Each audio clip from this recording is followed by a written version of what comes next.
Search of a Green Economy webinar. The Emerging Markets Institute has organized webinars in this spring semester to bring the world to Cornell, as we were not allowed to travel, as we were going still through, and we are still going through the pandemic time. We wanted to continue the conversations, to encourage the dialogue and building bridges from north to the south, east to the west. So today's webinar is done in collaboration with the Cornell China Center and eCornell. So very grateful to Professor Ying Hua, director of the Cornell China Center in Beijing. So the climate change and environment is a major threat to economic prosperity. In relation with its commitment to achieve the goals of the Paris Agreement, China is aiming to reach carbon neutrality by 2060. China is currently world's biggest investor in renewable energy and the largest producer of green and solar energy. At the same time, China is also the country with more greenhouse gas emissions because a lot of the hydroelectrical power is generated through coal, 60%. But China's government supports efforts in research and development for green technology and innovation, and a major challenge lies ahead in the greening of China's manufacturing system. So international cooperation is very important in this field to mitigate global warming and is very urgently needed. So we'll discuss today China's green trajectory along with the opportunities and challenges it presents. So I pass the word to Professor Ying Hua, Director of the Cornell China Center. Thank you very much for joining us in this effort today. Thank you, Lourdes. Good morning and good evening to all our attendees and also our panelists. Welcome to our webinar today. My name is Ying Hua. I'm the director of Cornell China Center. I'm also a professor of Cornell's Department of Design and Environmental Analysis. So Cornell China Center's vision is to build an intellectual bridge between Cornell and China, bringing great minds together to foster insightful dialogues and innovative collaborations and address critical challenges facing the world. So I can say that today's webinar is just a dialogue like that. As Lourdes pointed out, China has committed to working on significantly reduce its carbon footprint and to reaching carbon neutrality by 2060.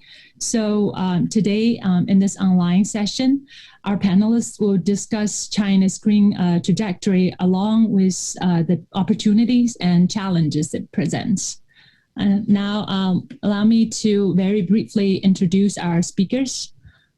Today, we're very happy to have four experts about China's green economy with us. They are Henry Li, who's the co-founder and co-managing partner of YK Law; Gary Shao, partner, Yinke Law Firm, Chengdu. He's the director of International Investment and Financing and Trade Professional Committee of Sichuan Bar Association. We also have Yan Chen, who is managing director and head of Commodities Equity Research, Hong Kong, China International Capital Corporation, CICC. We also have Crystal Gen. She's the head of ESG strategy at Ping An Insurance Group, Company of China. So I will start from inviting our panelists to speak by asking them some questions. So I'll start from Henry. So Henry, may I ask this question, in what ways is China uniquely positioned to green its economy? Please, Henry. Thank you, Dr. Huang. Thank you. Apparently, as you were saying, by announcing that it would achieve carbon neutral by 2060, China has set itself a quite impressive yet also challenging target for itself. China's position in this regard is very unique in many different ways. Just to start, at this moment, China is still the world's largest greenhouse gas emitter in the world, more than the U.S. and the U.S. and EU combined. We all know the Paris Agreement was adopted in about December 2015, whereby almost all countries agreed to limit global warming to 1.5 degrees Celsius. However, by now, 5.5 years passed, yet not too many countries have set its target for carbon neutral. Actually, only a few major countries, including China, have made such announcement. And secondly, the economy of China, as we all know, significantly rely on coals at this moment. Last year, the carbon-heavy fuel accounted for about 58% of China's total energy consumption and 66% of its electricity generation. So how to restrict the consumption of coals while at the same time not destroy its economy? It is a challenging issue that China has to deal with. And thirdly, China has the largest population in the world. In the past decade, China has done an impressive job turning its large population into strong economy and feed almost 1.5 billion people. As of today, China must be able to address its carbon emission issue without compromising its growth or the living standards of the 1.5 billion population. So no doubt that the population's huge size and the scale of our economy have created a uniquely challenging problem. And last but not least, China is still a developing country. And while there are some arguments at these days regarding whether China should still be positioning itself as a developing country, as it is already the second largest economy in the world. However, if we are talking about average GDP, averaged by population, China is no doubt still a developing country. And China is still relying on manufacture, energy sector, and other traditional industries to survive.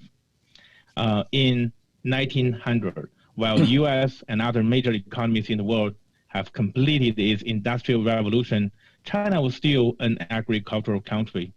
In 1980, when I was born, when the Western world just started having concerns in carbon emission, and China just completed its own economic revolution and haven't even really been starting to develop its industries yet. So in general, we are late in the road, but still China has to complete in about 50 years what the Western countries have achieved in about 150 years, which is a real challenge. But in a nutshell, while we still don't know exactly how China is going to be able to green its entire economy in the next 50 years, but we believe the road is pretty clear. So the policymakers have to work together to set up the goals and also to make the new rules and laws and to adjust the economy of the country very carefully to be able to redirect some of the economic growth to the green energy and also to the green economic without hurting the living standard of the population and without hurting too much of its economy growth as well. We have some new legal system putting together very soon. We have our new policies to be made very soon, and we are going to work closely with the technology sector because the technology nowadays are very different and much more advanced than what we had like 30, 40 years ago. And by having the belief that the green technology will develop even more and even faster in the next 50 years, I think that kind of gives the country the faith that we can achieve carbon neutral by the target. So yes, it is a challenging and difficult position where China is currently at, but I do agree and believe China can and must achieve sustainable growth and reform its economy to a green economy in the next 50 years. Thank you. Thank you, Henry. Thank you for sharing your thoughts. And then later in our interactive sessions, we hope to come back to some of the issues like the energy structure, population, and key economic sector, then to hear more about your observations and then your thoughts. Thank you. Sure, thank you. Thanks. So next, I'm going to invite Mr. Yan Chen to talk. He's from CICC.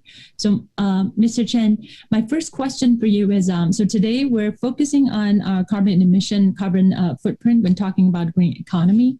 So what industries are the key contributors for carbon emissions? And then how could China tackle them, in your opinion? Thank you, Professor Hua. I think it's a very good question and a very important one to ask. To understand the roadmap, how China is going to achieve carbon neutrality, we need to know the root source for carbon emission.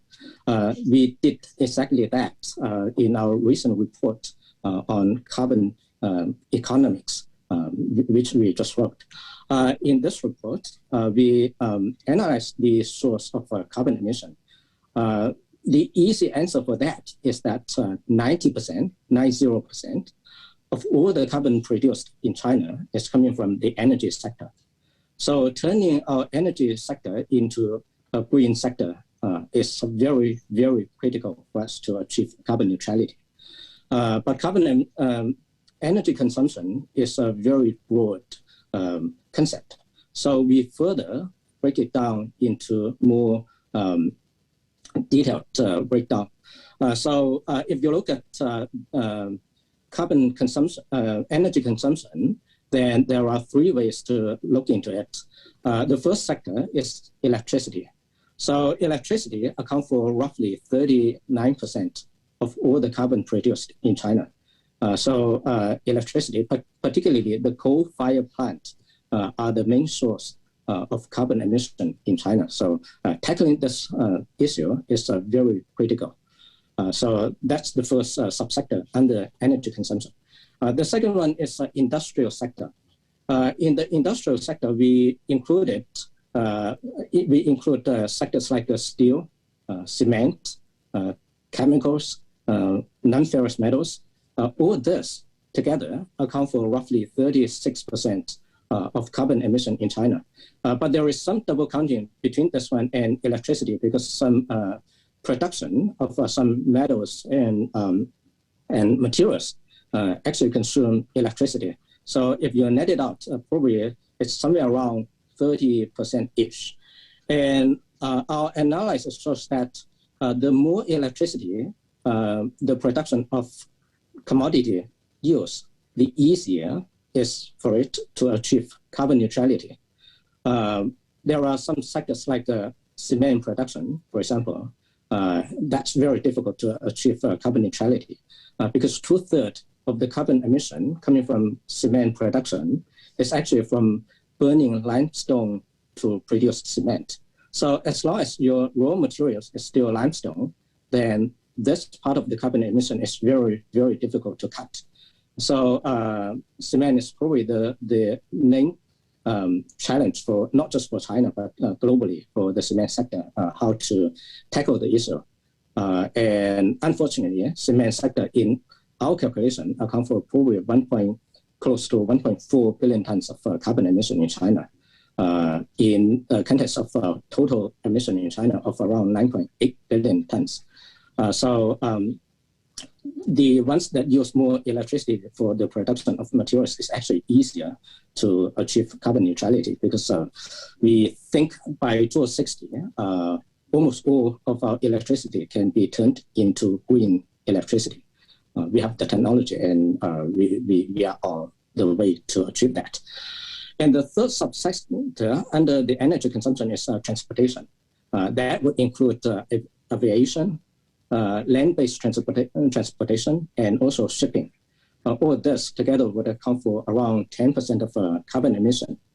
Out of this, the easiest one to turn green is probably the car industry. We all know that there are a lot of car companies that are producing EVs or electric vehicles. And this sector is growing very, very fast.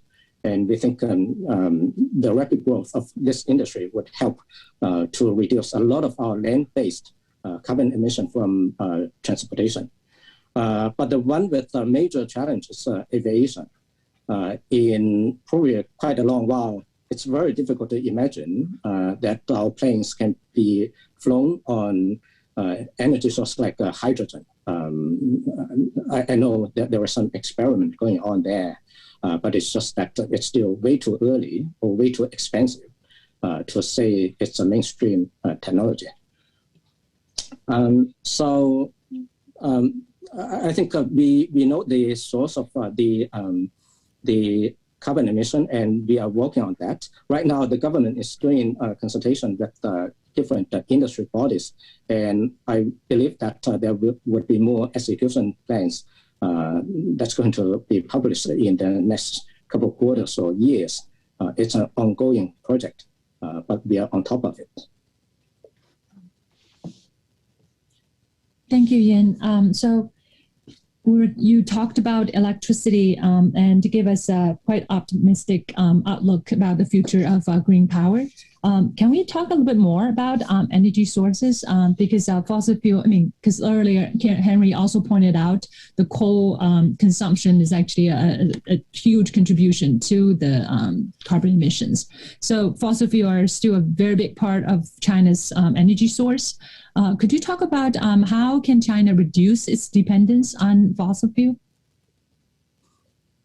Yes, clearly that's another very important question.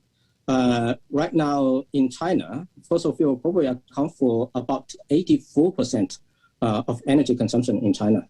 That would include coal and oil and gas, but the main one is coming from coal. So coal-fired plants, as we discussed earlier, account for probably around 40% of carbon emission in China. So tackling that issue is very important. And I think the good thing is right now China is aware of that, and we are making plans to turn our electricity into green electricity. And the major growth sector behind that is going to be solar and wind. For hydro power plants, we have already built a lot, and there will be more to be built. But the issue with the hydro power plant is it would depend on the availability of rivers and gorges, etc. So it's limited to supply. But for solar and wind, the supply is there is almost unlimited supply. To give you an idea, the available solar energy in China would be 800 times of the total energy that we need, even by 2060's consumption base. So the available of solar energy is a big number. The only bottleneck there is cost and the equipment that would turn the solar energy into electricity. And we are working on that. I think the main difference between fossil fuel and solar or wind power is fossil fuels are resource-based. So the issue for fossil fuel is not just carbon emission, but it's also constrained by the availability of resources. Once the mine is mined out, you just don't have the resources, full stop. But the good thing of solar and wind is it's manufacturing based. So as I said, the available energy from solar and wind is out there, it's in the nature, and there is a lot of it.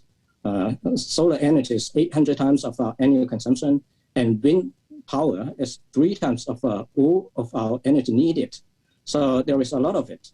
The only bottleneck is manufacturing capability. And if you look at the solar industry in the past 15, 20 years, manufacturing cost has come down a lot, more than 95% of cost reduction.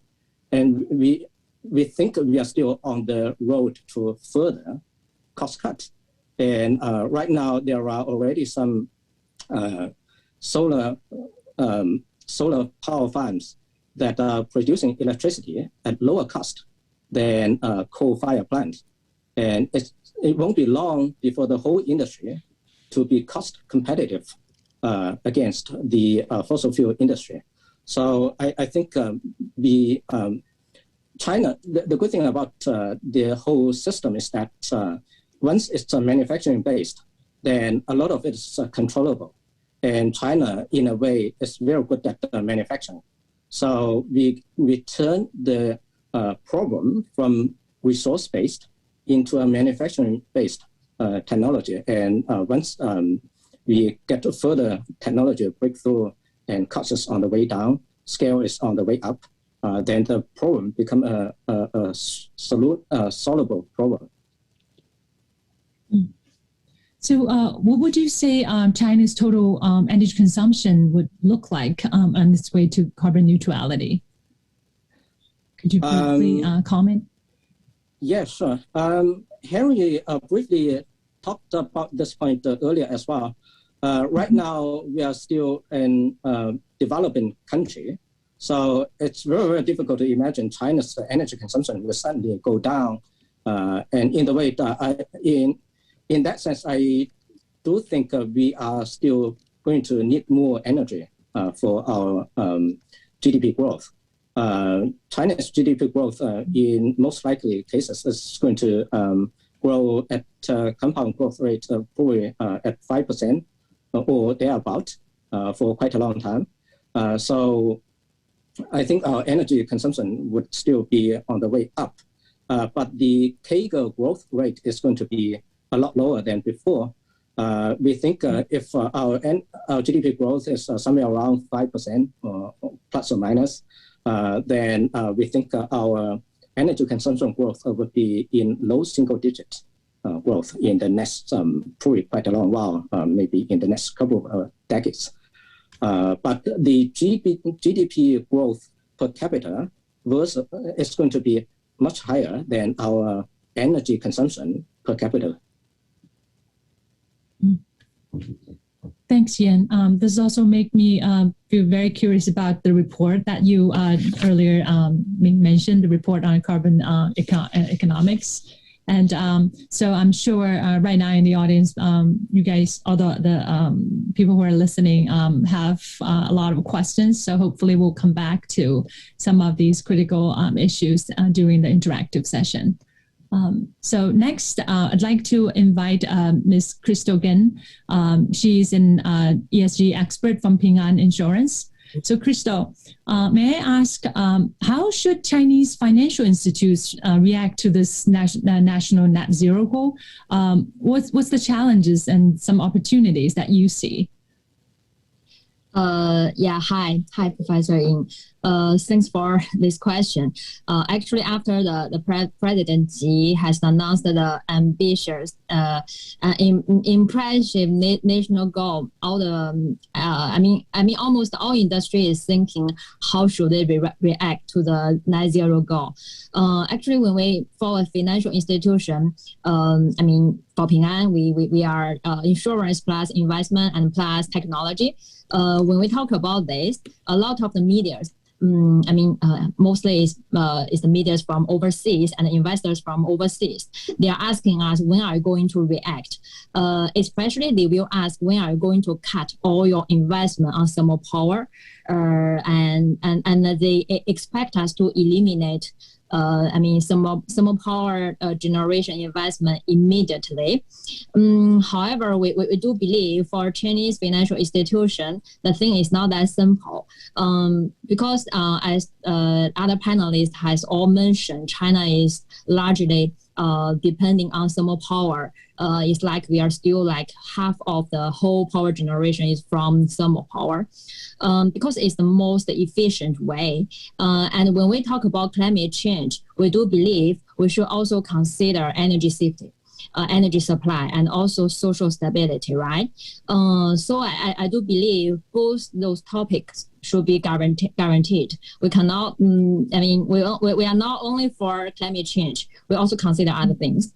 So for Chinese financial institution, we have to broaden our view or perspective, because every industry exists the potential for green transition, right?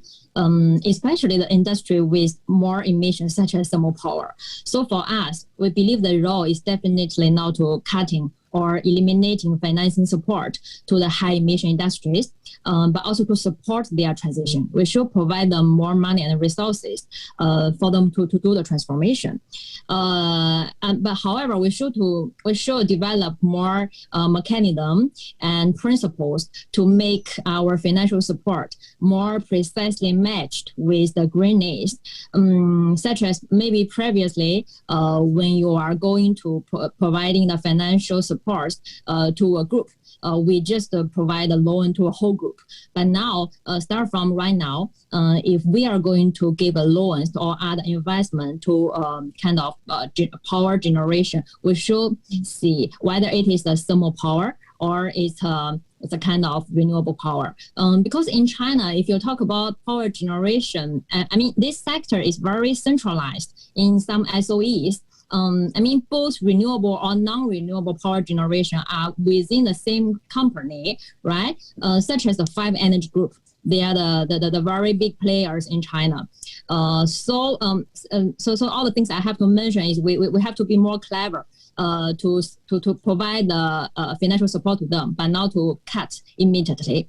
And there is an estimation that the Chinese green transition market could exist is like 130 trillion RMBs.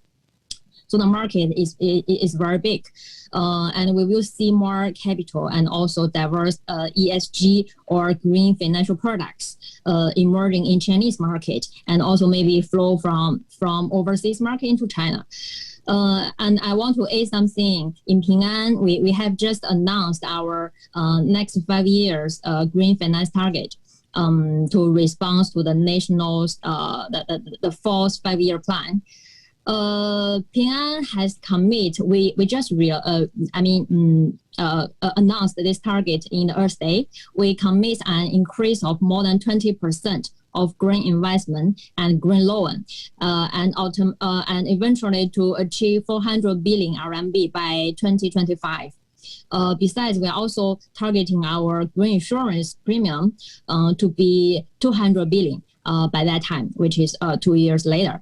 And also some subsidiaries such as Ping An Bank will also provide a discounted rate for green loan, such as from 20 to 50 BP. So that is something we can do for Chinese Chinese financial institution to go green. However, we do have some challenges.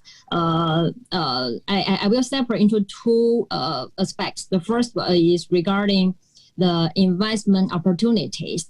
All the institutions, all we can see, the whole industry needs more standardized green catalog.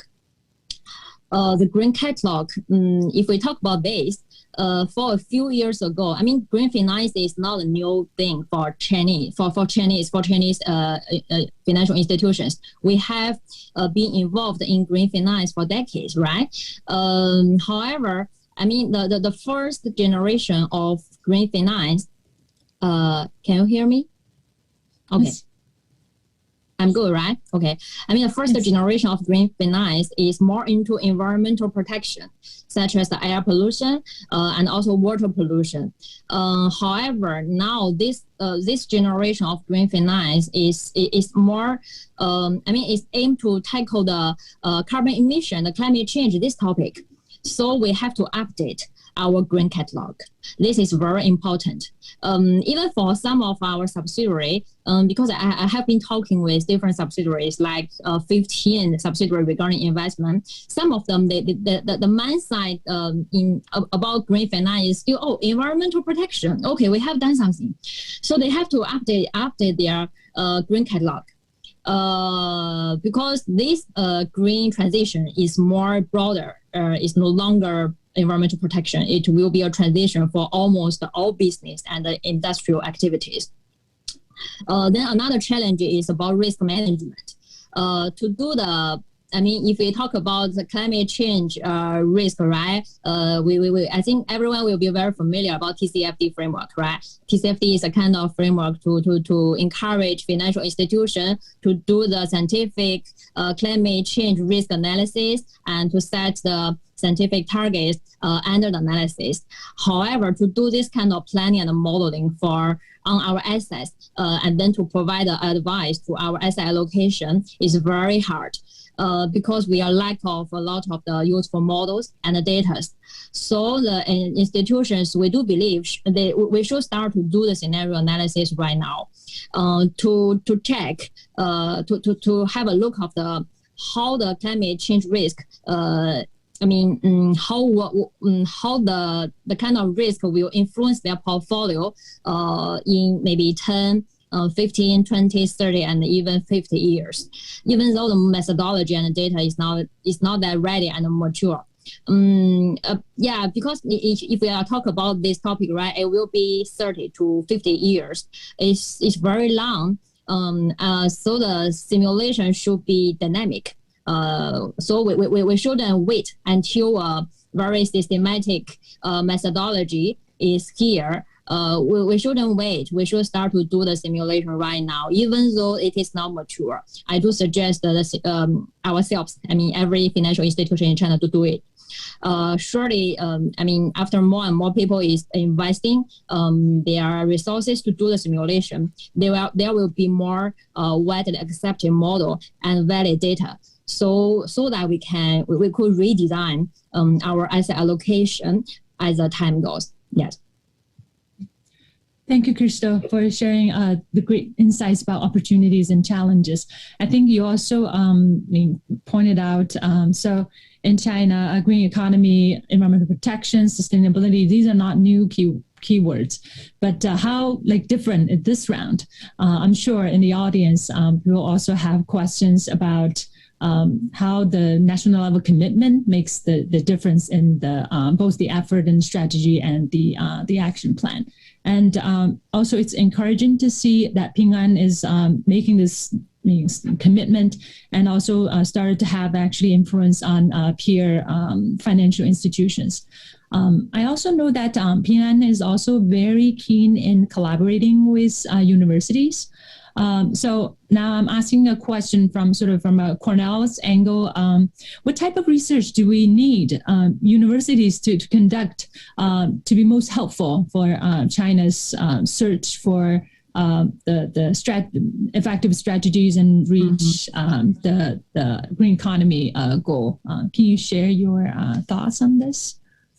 Yes, of course. I think it's a perfect question after I have talked about the challenges, because those above challenges, I think they cannot be solved by internal experts or some consulting firms, because we have tried to find the answers from a lot of the consulting firms. We have some collaboration with, but they cannot give us a very comprehensive or satisfied answer.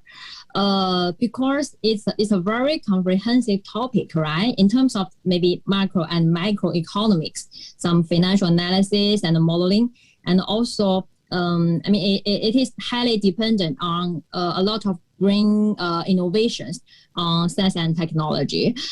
So we have to collaborate to involve the top universities from different majors. Because it's such a big topic. I can give you two examples. Like I just mentioned, the TCFD thing to do the climate risk analysis or scenario analysis.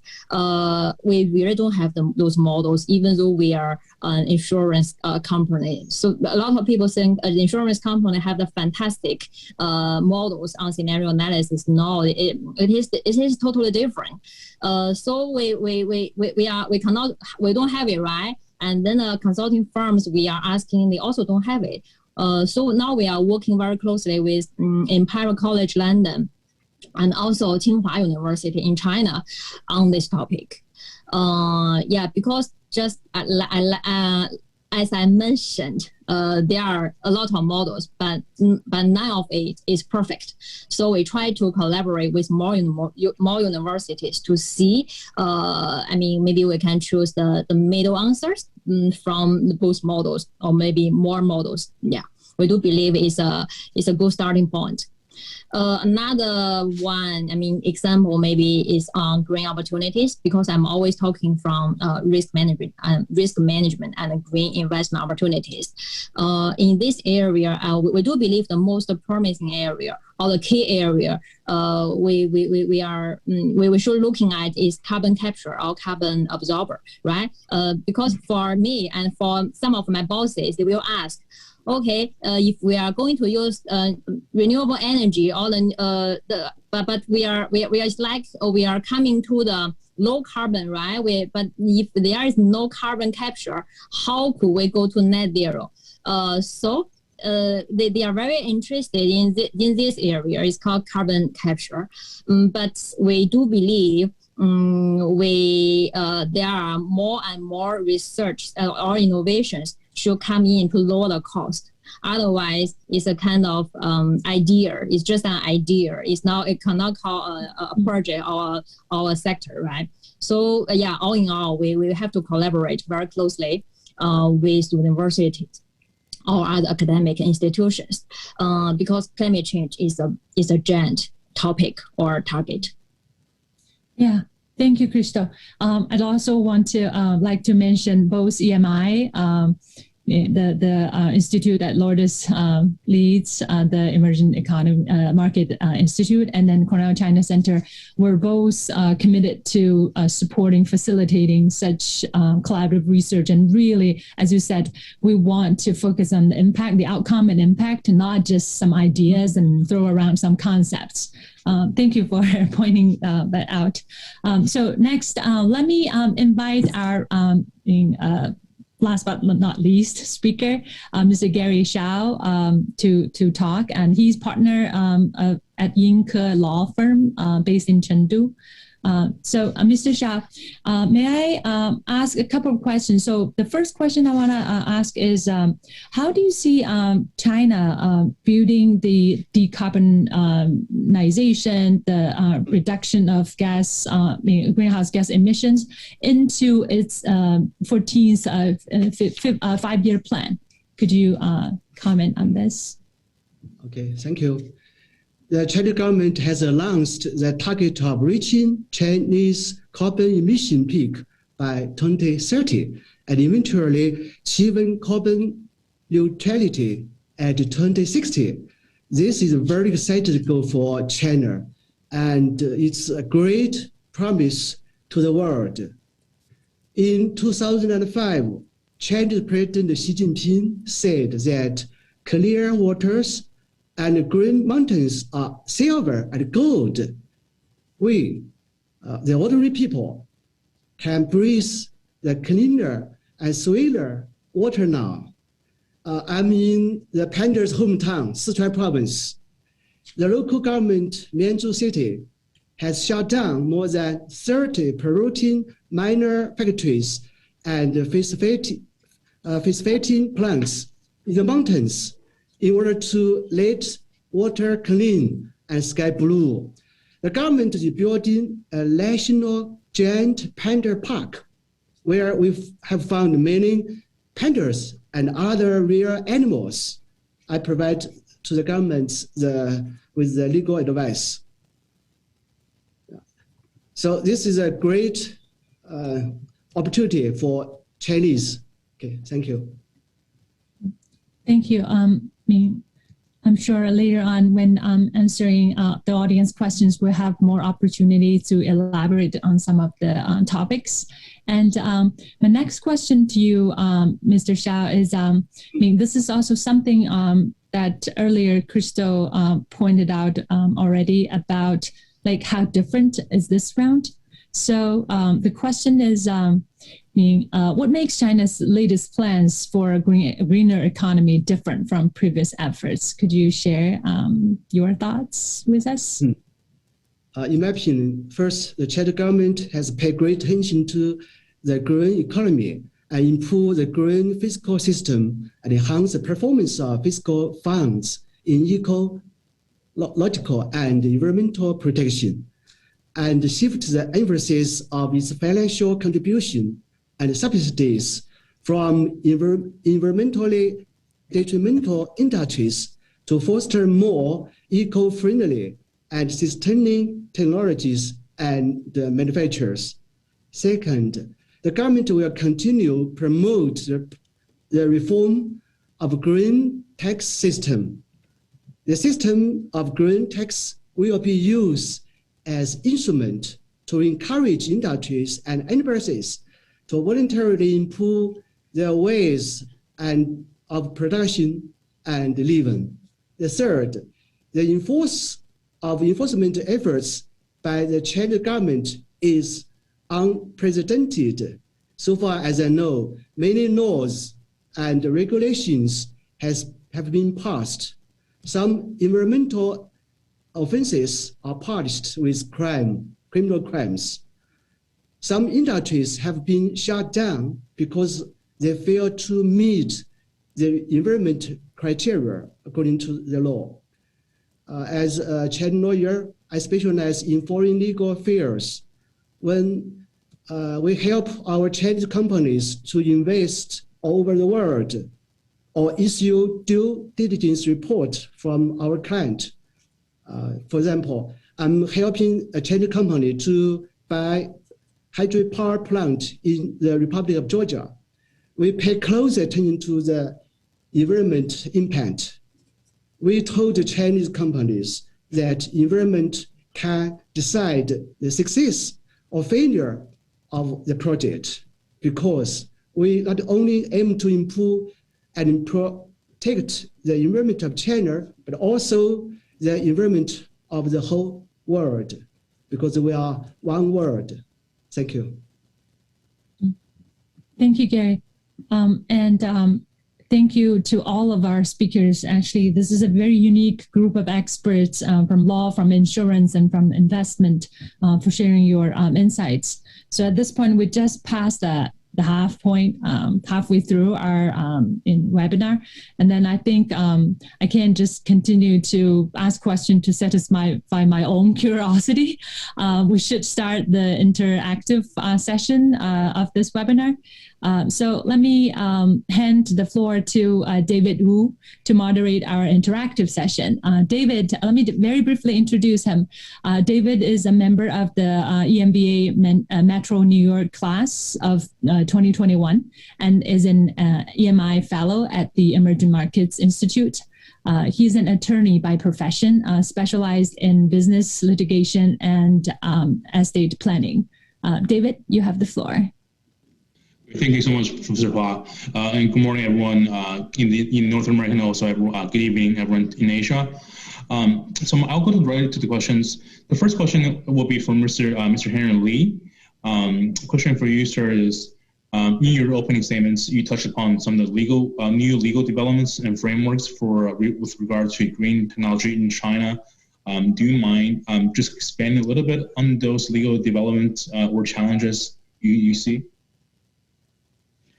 Yes. Okay, sure. So apparently the Chinese government actually just made the new law and ruling out our carbon exchange system. That's a pretty new thing in China. A lot of legal issues need to be addressed regarding that. But there has been a few rules already came out, and there are some new rules still in the hand of the legislators as well.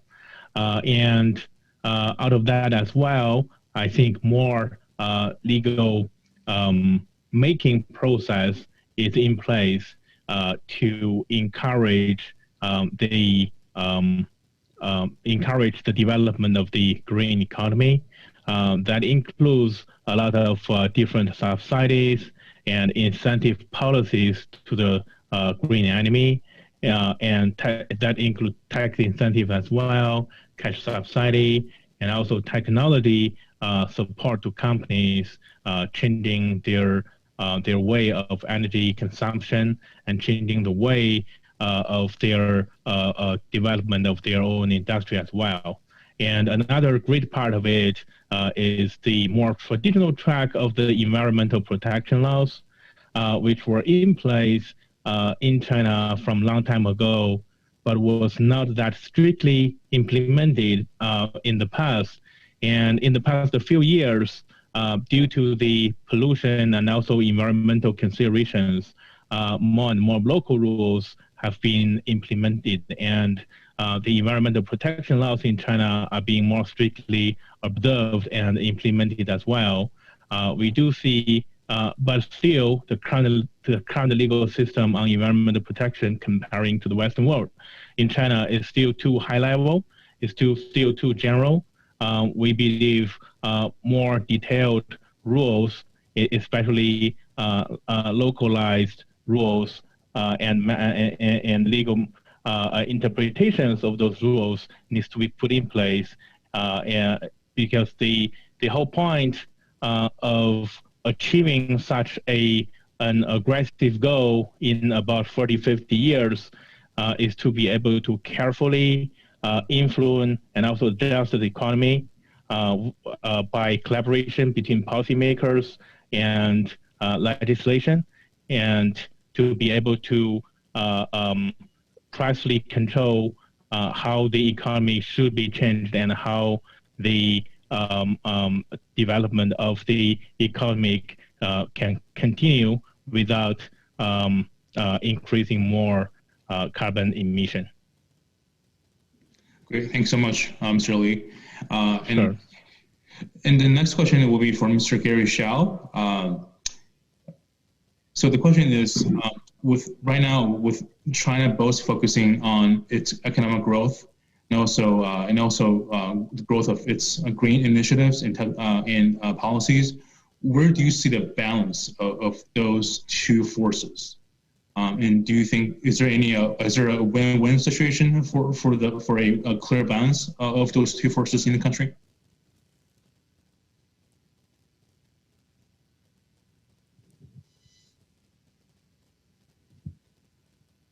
There's some.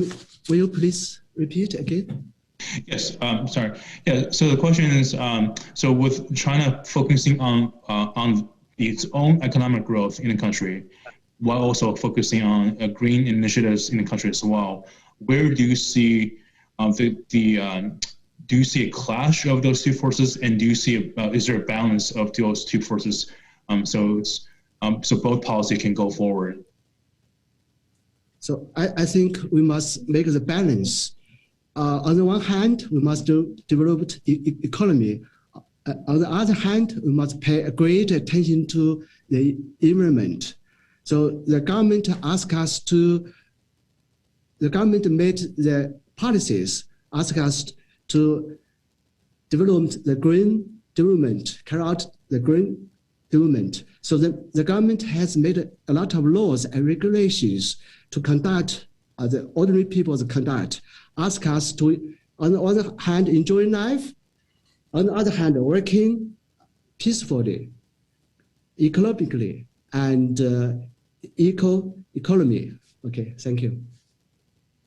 Great, thank you, Mr. Xiao. And then next question will be from Mr. Yan Chen. Mr. Chen, what is your opinion of the electricity wide web project under GIDCO? And then do you think the project itself can successfully help China reach its emission goals in the future?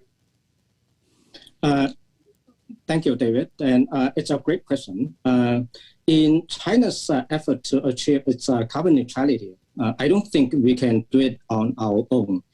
In fact, in our report, we even have a specific sector to tackle that issue, to talk about the global collaboration on resolving the electricity issues. In fact, if you look at electricity, not just electricity, or indeed any environmental issues, the notorious challenge is that they have negative externality. What I mean is the guys who produce electricity in a not so eco way retain the economic benefit for themselves, but the cost is burdened by the whole society. So that's a negative externality. In a way, if we look at the plant on a plant level, we have that. And if we look at the country, from a country's level, we also have that. Because carbon emission is not retained in any specific country. It's going to be fluid globally. So we have to resolve the problem with global collaboration. So I think the project that Lourdes mentioned is very important.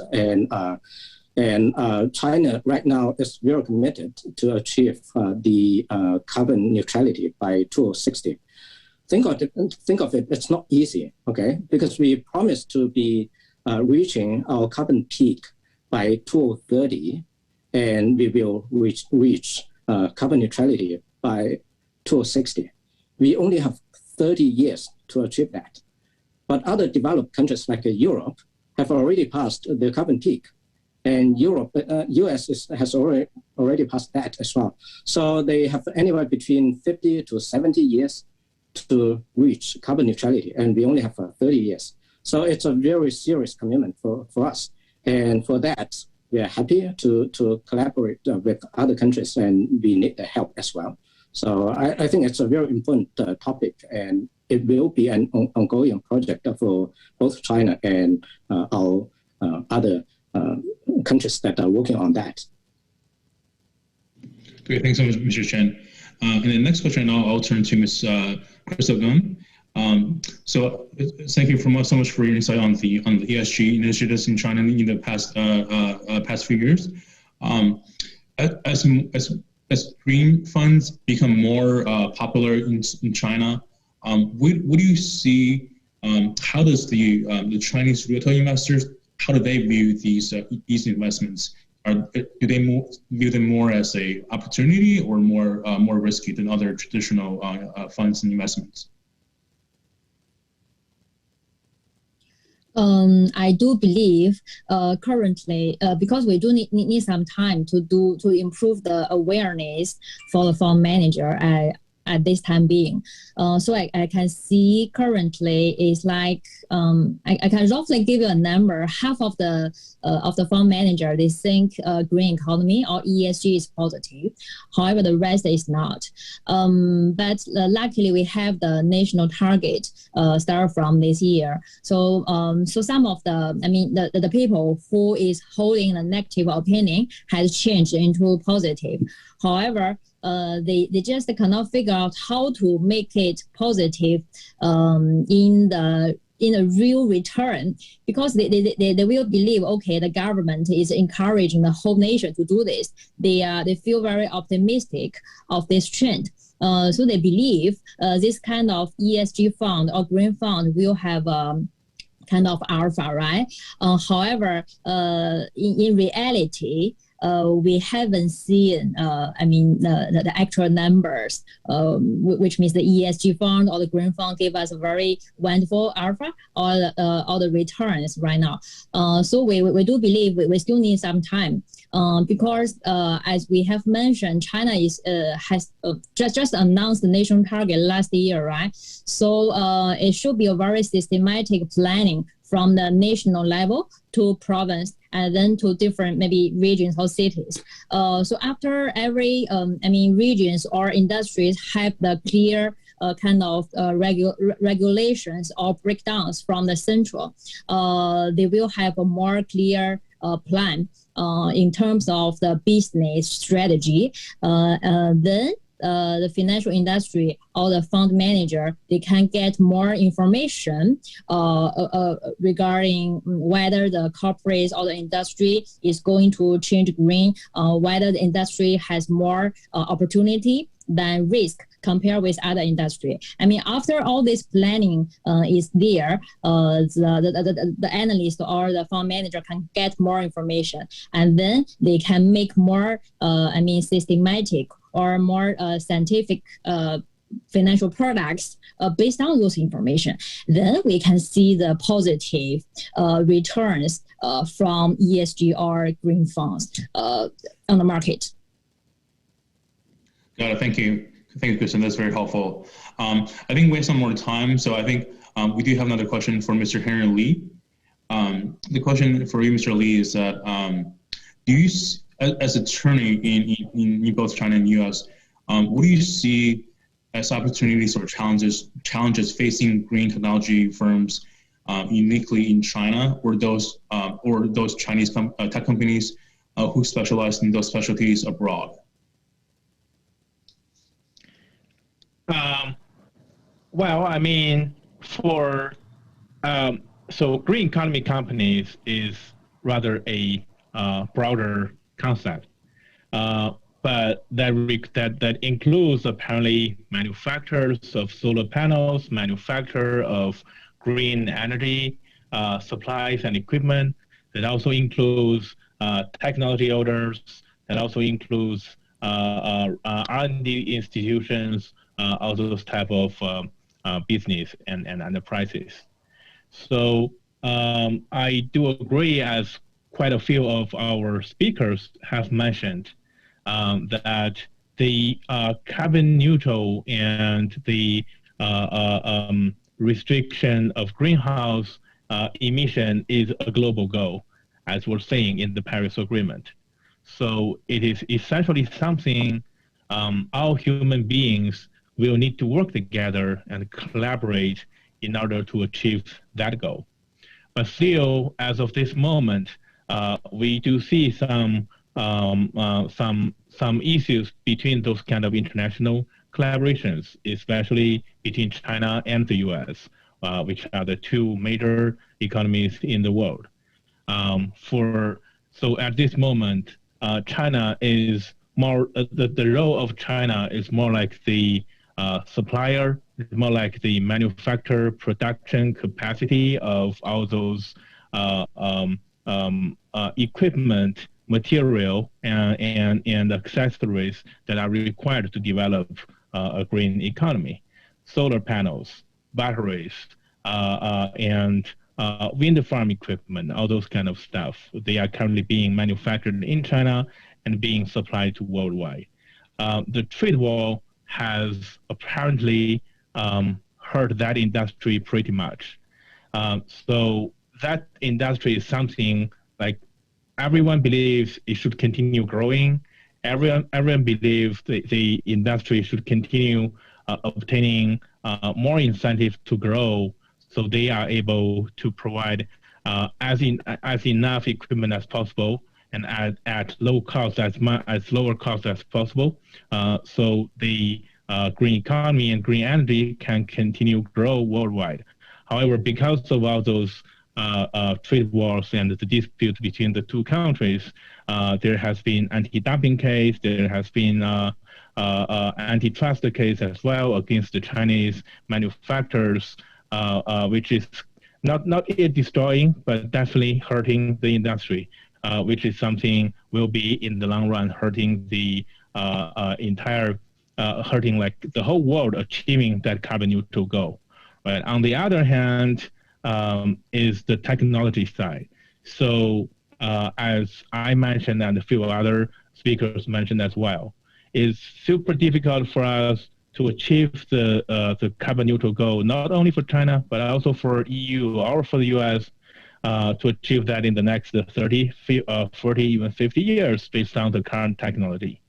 We are setting the target there. The other countries are also setting the target there based on the same belief that there will be some major breakthrough of technology, and based on the same belief that all the researchers are working hard enough to make this possible, because a lot of things that are available right now are not even kind of impossible, not even can be imaged from 20 years ago with the same belief. So 10 years later, 20 years later, we will be seeing those breakthroughs. And the same thing, like when I was a kid in 1980 something, we will keep hearing the story in our textbook news saying, hey, the gas supply in the world can only supply for another 100 years. So, or 150 years, that was we were told when we were a kid. So now 30 years passed, And if I were asking my elementary school teacher, so you said that the gas supply for the world is only 100 years, 30 years past. Is that now like 70 years? The answer is no. Now it's still 100, 150 years. Not because there are more gas. Not more gas is not came out in 30 years. It's solely because of technology breakthrough. Because we are using the same amount of gas to produce more energy, and because we are having some new technology to take out those gas that were not available to us from 30 years ago. So that's how the system works. But because of the trade war, the political difference, and a lot of other elements, there has been some real difficulty for Chinese researchers and U.S. researchers working together. There are problems for major Chinese market players to get technology from the U.S. or to get technology license from some U.S. players as well. There has been a lot of cases against Chinese companies. There are more and more Chinese companies which happen to be important market player for green economy as well, but they are now on the OFAC sanction list in the U.S. They are all on the entity list and on the trading blacklist of the U.S., which are stopping them from getting the new technology from the U.S. and stopping them from supplying their own research results to the U.S. as well. So during our work, I mean, we see more and more companies, both Chinese companies and American companies, putting their efforts, capital, and resource in developing green economy and trying to grow and develop a sustainable business. But we do see that they have been suffering from this kind of legal barriers, trade barriers, and those political difference as well. And that's something out of our control. That's something our job is to help them to achieve their goal and to achieve the collaboration across the border as much as possible under the current legal regime. But our hope is that the more and more countries can join forces together and open more doors and take away those hurdles for companies across the globe to work together financially, economically, technologically to achieve the carbon neutral goal, which is the goal of all human beings instead of any other single countries. Thank you. Great, thanks so much, Mr. Liu. That's very insightful. I do have a question for Mr. Chen. The question for you, sir, is so right now, I think most people in the world still view China as the powerhouse manufacturer of the world. How exactly, in your opinion, can existing industry practice in China be changed to be greener in the future, and while keeping manufacturing costs somewhat reasonable? Okay, thanks, David. It's a real good question. If we put things in context, then we can prioritize our carbon effort. So right now, if you talk about general manufacturing, it only accounts for a low single-digit number of a total carbon emission in China. And most of the carbon emission from the general manufacturing sector is actually coming from consuming electricity. And as we discussed earlier, electricity, relatively speaking, is actually easier to be turned green because of the rapid growth of solar and wind. So that's not the major concern. So we think that in a couple of years' time, not that long from now, general manufacturing sector can reach carbon neutrality on their own effort, maybe with a little bit of help from carbon capture and storage, but not so much. So the main challenge for us in the manufacturing sector is from the sectors that I mentioned earlier, like steel, cement, and non-ferrous, particularly steel and cement. So these two sectors account for probably more than 30% of total carbon emission in China. So clearly, it's they are the elephant in a small room. So we have to tackle the issues. Cement is one that's going to see more difficulty than other sectors, just because we still have to rely on limestone as the raw material source. There are other alternative raw materials source, but the scale is too small. So I wouldn't count too much on those alternative raw material to manufacture cement. So that leaves us mainly to focus on steel. And the good things of the steel case is that we do have some leeway to work around. One low-hanging fruit for China to work on is EAF, or electric arc furnace. This is a technology that would use scrap steel to produce steel. So in a way, it's a recycling steel. Okay, it's a proven and mature technology. In the U.S., EAF account for roughly 65% of overall steel produced. In Europe, it's anywhere between 40 to 60% of all the steel produced in different countries. In China, it's only 10%. The main reason is the lack of scrap steel supply in China. But the good thing is we have seen the auto industry to grow rapidly in the past more than a decade or so. So there are enough old cars on the street. So collecting scrap steel become a viable business now.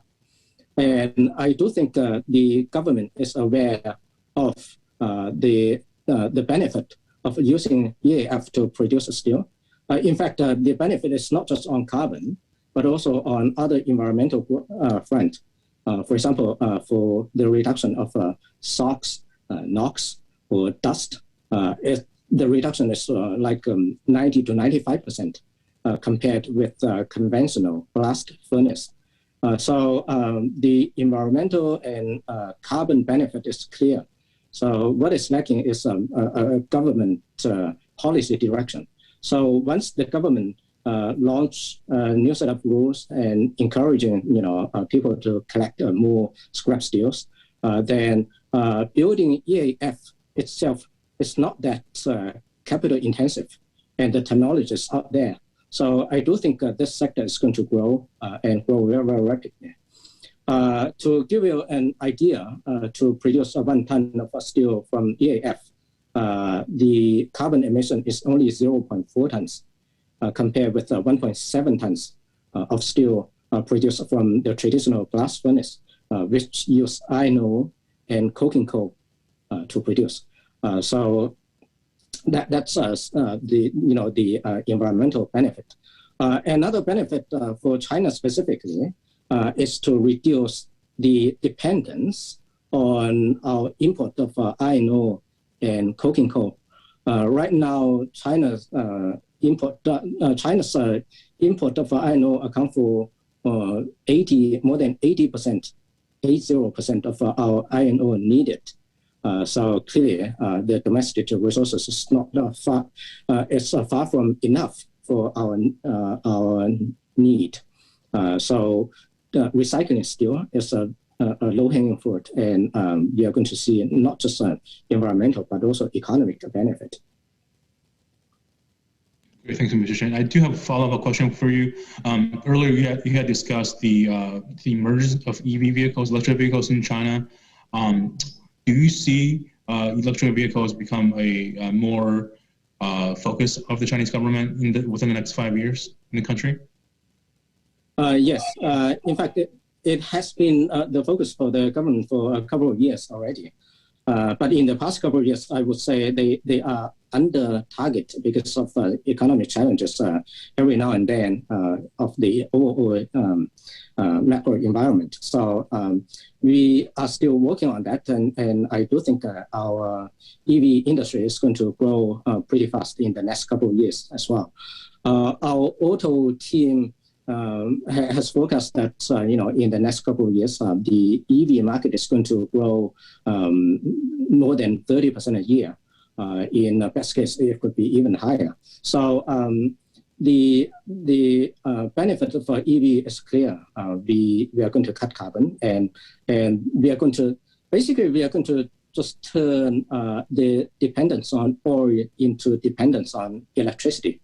But we have already talked about this. a couple of times that the electricity side is going to be turned green relatively easy.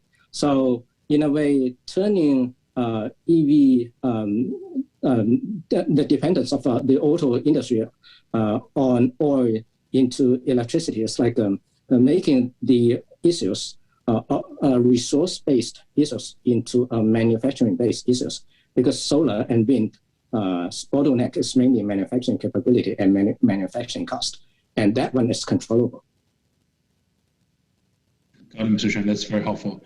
I do have a follow-up question for Ms. Crystal Gung. In your earlier talk, you had discussed some of the specific initiative for ESG at Ping An. Have you seen other firms in China implement similar policies to promote ESG and in green investments?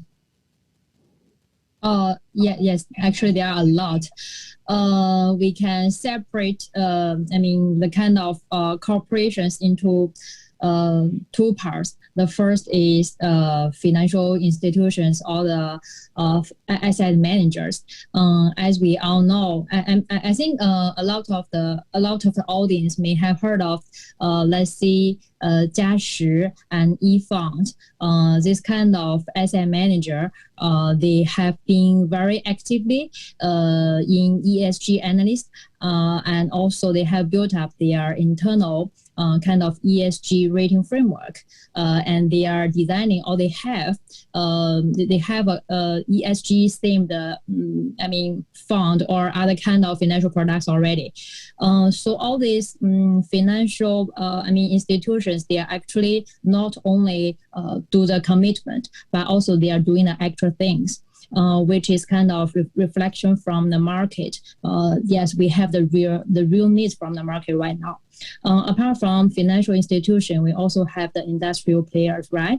I do believe, three or four of the five energy group has already made some commitment. They have responded to the national goal that they are going to be carbon neutral, or they are going to reach the carbon neutrality by 2050 or 2055.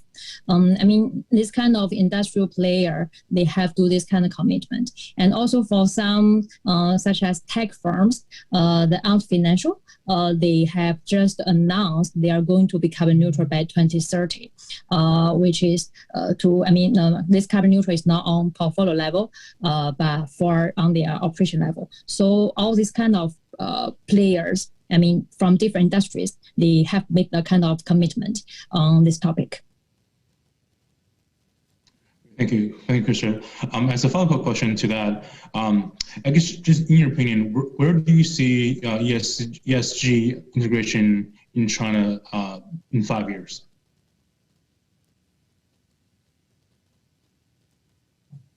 Sorry, my question?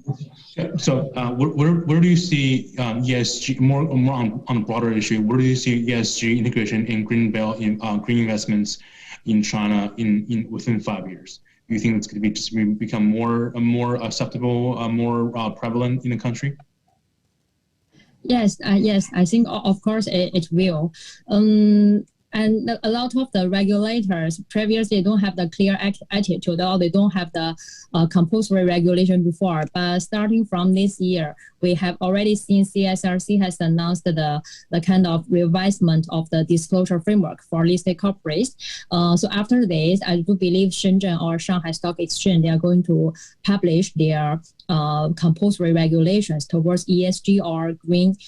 So following the regulation letters, right? We do believe the listed equity or non-listed, we are going to move a little more faster towards this trend. Got it. Thank you, Mr. Gung. I do have a question for Mr. Chen. So in the last couple of decades or so, as Chinese consumers have become more and more with Chinese buying more products, especially large appliances in the homes, like washing machines, dryer machines. How do you see those affecting the country's push for more green technology and more green initiatives in the future? Yeah, that again is very interesting. In fact, we also addressed that in a chapter in our report called Green Living. So, in fact, household consumption of things like home appliances is also a source, although not a big one, of carbon emission in China. But as the individuals are more acceptant with the green concept, people are choosing more home appliances with carbon benefit. I wouldn't be surprised that in the future, the carbon cost of any single product is going to be built on the equipment or the home appliances in the not so distant future. So those kind of things are going to be not just you're not appealing consumers on just moral ground, but also on an economic ground. But it's something that's still early. But there are already other things like we have seen home appliances companies labeling their equipment on energy efficiencies. So that again would tell investors, tell consumers that if you buy this equipment, then you can save on your electricity bill. So that's also an economic benefit.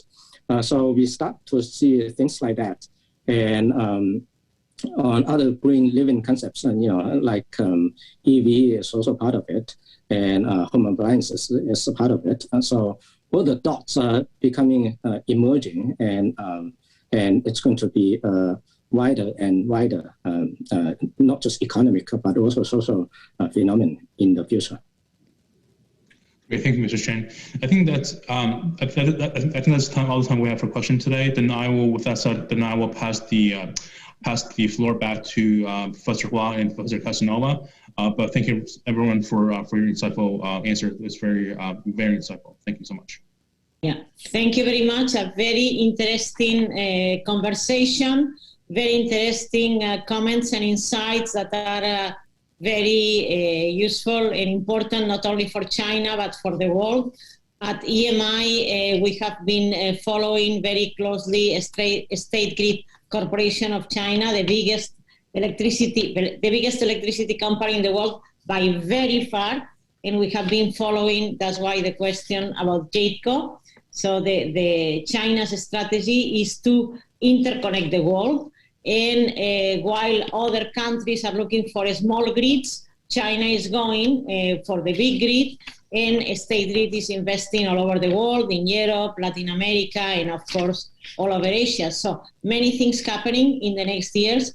So on behalf of my colleague, Professor Ying Hua in the Cornell China Center, and on behalf of myself, that I'm the director of the Emerging Markets Institute, we want to thank you all. This is the closing webinar. We had a webinar about emerging multinationals in February, then another one on Africa, organized with the Johnson African Business Society, then another one on Latin America, that EMI organized with the Latin American Studies Program at the Einaudi Center, and then another one on India, that was the previous one in April, and where we discussed with Tata and also Apollo Hospitals the technology challenges of India going forward.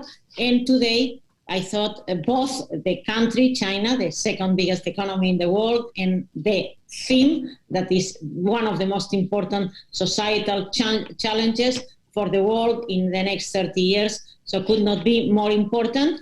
So EMI will have the conference on November 5th that will be focusing on ESG.